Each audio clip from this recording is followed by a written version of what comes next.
हमारे अंतिम मुगल बादशाह रंगून में अंग्रेजों की जेल में नजरबंद, दो पंक्तियां किसी शायर से लिखवा करके बहादुर शाह जफर के नाम अंग्रेजों ने भेजी कि दम दमे में दम नहीं है, खैर मांगो जान की। अब जफर झुकने लगी शमशीर हिंदुस्तान की। हिंदुस्तान के उस शेर ने, उस शायर ने, उस बूढ़े बादशाह ने कील उठाई जेल की दीवारों पर। उन दो पंक्तियों में दो पंक्तियां और शुमार की कि दम दमे में दम नहीं है, खैर मांगो जान की। अब जफर झुकने लगी शमशीर हिंदुस्तान की। गाजियों में बो रहेगी जब तलक ईमान की, तख्ते लंदन तक चलेगी तेग हिंदुस्तान की। वो परंपरा जो बहादुर शाह जफर से होती हुई, टीपू सुल्तान से होती हुई जब राजनीति के गलियारे में प्रवेश करती है तो एपीजे अब्दुल कलाम बन करके प्रवेश करती है, और सरहद पर खड़ी होती है तो अब्दुल हमीद बन करके खड़ी होती है। उस परंपरा को सैल्यूट करते हुए पंक्तियां पढ़ना चाहता हूं। मेरा परिचय, मेरा तेवर, मेरा रंग, यही मैंने कुछ ना तो आज तक लिखा। इस मुल्क के बेटों की तरुणाई के पराक्रम को गाने के अतिरिक्त जो परिचय दिया विनीत भाई साहब ने, मेरा विद्यार्थी योगेंद्र यादव करगिल लड़ने के लिए गया, उनके साथ जी न्यूज के कार्यक्रम में था मैं, विनीत चौहान जी के साथ हमने वो चोटियां देखी। हमें बता 18 साल, 19 साल, 21 साल, 27 साल के बेटे, 500 से अधिक बेटे शहीद हुए। एक के बाद एक को शहीद होना था। जरा सा मूवमेंट होता था तो पता चलता था। रात में चलते थे, मरना है पता है, शहीद होना है, लेकिन तिरंगे को ऊंचा रखने के लिए लाश पर लाश अपने शव बिछा करके उन्होंने जाकर के उन बंकरों को ध्वस्त किया पाकिस्तानियों के। बताया यहाँ विक्रम बत्रा ने झंडा फहराया, यहाँ कैप्टन मनोज पांडे ने झंडा फहराया, यहाँ 19 साल के योगेंद्र ने झंडा फहराया। ऐसा लगता था कि जैसे 19 साल के बच्चे जैसे चक्रव्यूह तोड़ रहे हो अभिमन्यु, ऐसा लगता था।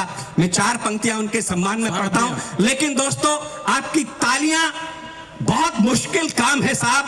कहीं कविता पढ़ देना, देशभक्ति के नारे लगा देना, लेकिन -50 डिग्री के तापमान में या +50 डिग्री के तापमान में आज भी मुल्क के बेटे सरहदों पर दुश्मन की तरफ अपनी बंदूक की संगीने किए खड़े होंगे। जहां हम सांस नहीं ले सकते तो हम सोहाना में एक कार्यक्रम आयोजित कर रहे हैं। तालियों की कंजूसी मत करना। मैं 4 पंक्तियां उनके लिए पढ़ता हूं। स्वागत भैया। वो ताकत क्या होगी, वो चीज क्या होगी जिसके दम पर बेटे लड़े। कि रात थी अंधेरी, मुझे योगेंद्र ने जो बताया वो मैं आपको बता दूं, लेकिन तालियों में कंजूसी मत करना।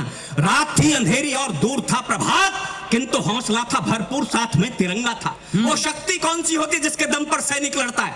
रात थी अंधेरी और दूर था प्रभात, किंतु हौसला था भरपूर, साथ में तिरंगा था। तिरंगे के सिवा कुछ और नहीं सूझता था। हर एक सैनिक की बात में तिरंगा था। तिरंगे के सिवा कुछ और नहीं दिखता था। हर एक सैनिक की बात में तिरंगा था। गोले गोलियों की बरसात भी हिला ना सकी। प्राण में था देश, जज्बात में तिरंगा था, और फिर भला कोई कैसे रोक पाता। रण बांकुरों को सीने में थी आग और हाथ में तिरंगा। सीने में थी आग और हाथ में तिरंगा था। आइए 4 पंक्तियां पढ़ना चाहता हूं इस नौजवान पीढ़ी के लिए। मैं जानता हूं सेना और पुलिस में कौन जाते, जिनसे घर में माँ बाप परेशान, स्कूल में मास्टर जी परेशान। बहुत दिन तक पढ़ाया है प्रोफेसर साहब ने, डॉक्टर साहब ने, कुमार साहब ने, मैंने भी पढ़ाया है।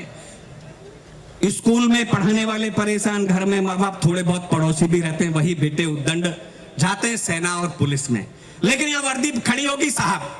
आपको सबको पता है 13 दिसंबर 2001 जब लाल किले से आपकी भाषा बोलने वाली राजनीति पराक्रमी, हिंदुस्तान की राजनीति बड़ी पराक्रमी।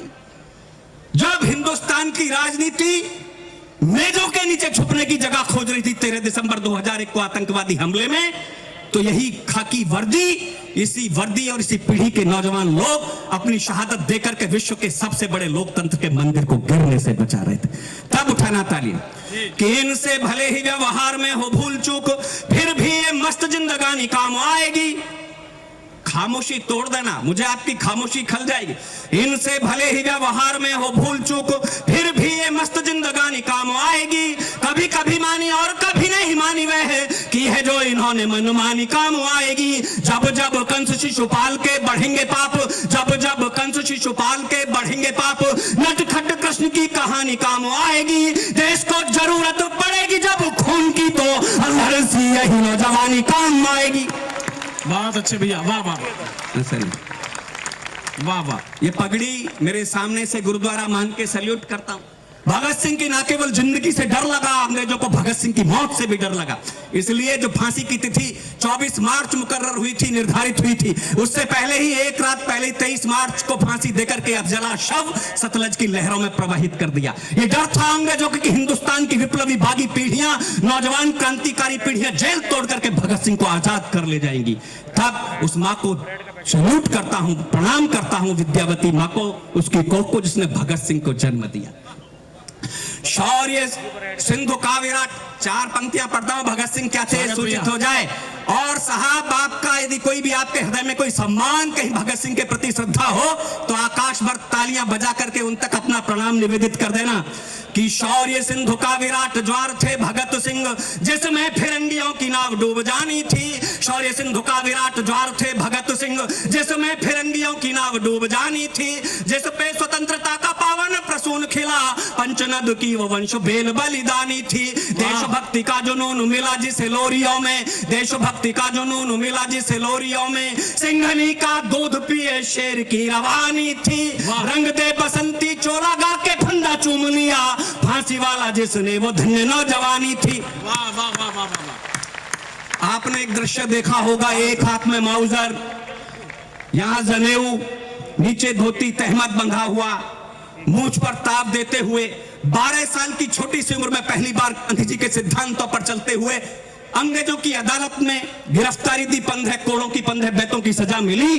बदन के कपड़े फट गए तो बदन पर कपड़े नहीं पहने। वाह। इस मुल्क की मिट्टी को मुट्ठी में लिया, एक शपथ लिए, घोषणा की कि ब्रिटानिया सरकार के कारखाने में कोई बुलेट ऐसी नहीं ढली जो आजाद के सीने में उतर सके। वाह। ब्रिटानिया सरकार के कारखाने में कोई कंक्रीट ऐसा नहीं बना जिससे बनी जेल में आजाद को कैद रखा जा सके। आजाद आजाद जिया, आजाद मरेगा, इस संकल्प का निर्वाह जिस क्रांतिकारी, जिस नौजवान ने 27 फरवरी 1931 को इलाहाबाद के अल्फ्रेड पार्क में हजारों अंग्रेजों से अकेले शेर की तरह मुठभेड़ करते हुए अपने माउजर की अंतिम गोली से अपने मस्तक पर प्रहार करके अपना हंसता हुआ जीवन पुष्प मां भारती के चरणों में समर्पित कर दिया, उन्हें प्रणाम करते हुए कविता की 4 पंक्तियां पढ़ता हूं। और ये 4 पंक्तियां आपको पूर्ण कविता लगे तो आजाद को मेरे प्रदेश की राजनीति ने उत्तर प्रदेश से आतंकवादी कह दिया था, लेकिन आजाद आतंकवादी थे या क्रांतिकारी जिनसे अंग्रेज दहलते थे, ये आप सूचित करेंगे। मैं 4 पंक्तियां पढ़ता हूं, आपकी तालियां यदि खामोश रह गई तो मुझे लगेगा कि आप उस राजनीति के समर्थन में हैं जिन्होंने चंद्रशेखर आजाद को आतंकवादी कहा, और आपकी तालियों ने प्रणाम निवेदित किया आजाद के माउजर को, तो मुझे लगेगा ये राजनीति कुछ भी करे लेकिन हिंदुस्तान के क्रांतिकारी इस देश के आवाम के दिलों में आज भी छपे हुए। बहुत अच्छे। हाँ भैया। कि छोटी सी उम्र में ही कर गई बड़े काम, ध्रुव नचिकेता पहलाज जैसी जिंदगी। छोटी सी उम्र में ही कर गई बड़े काम, ध्रुव नचिकेता पहलाज जैसी जिंदगी। जन्म से नगण्य किंतु कर्म से प्रणम्य बनी, शबरी जटायु वे निषाद जैसी जिंदगी। जन्म से नगण्य किंतु कर्म से प्रणम्य बनी, शबरी जटायु वे निषाद जैसी जिंदगी। डायर के सीने में उतार गोली यूधम से, डायर के सीने में उतार गोली यूधम से। सीना तान के जियो फौलाद जैसी जिंदगी। जीते जी फिरंगी सरकार जिसे छू न सकी, धन्य चंद्रशेखर आजाद जैसी जिंदगी। बहुत अच्छे अर्जुन। देश की राजनीति ने नारे दिए, तुम मुझे खून दो मैं तुम्हें आजादी दूंगा दिल्ली। नेताजी ने 3 नारे इस मुल्क को दिए, तुम मुझे खून दो मैं तुम्हें आजादी दूंगा दिल्ली चलो दिल्ली दूर नहीं, और जय हिंद। इन नारों ने देश को आजादी के दिन दिखा दिए। लेकिन 75 वर्षों में इस देश की राजनीति की भाषा ये हुई मानो इस देश की राजनीति इस देश के आवाम से कहना चाहती हो, तुम हमें आजादी दे दो, खून तो हम तुम्हारा ले ही लेंगे।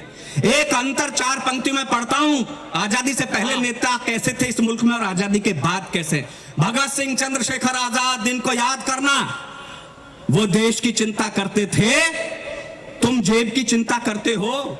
नोटों की गड्डियां कहां से निकली आपने देखा। वो देश की चिंता करते थे, तुम जेब की चिंता करते हो।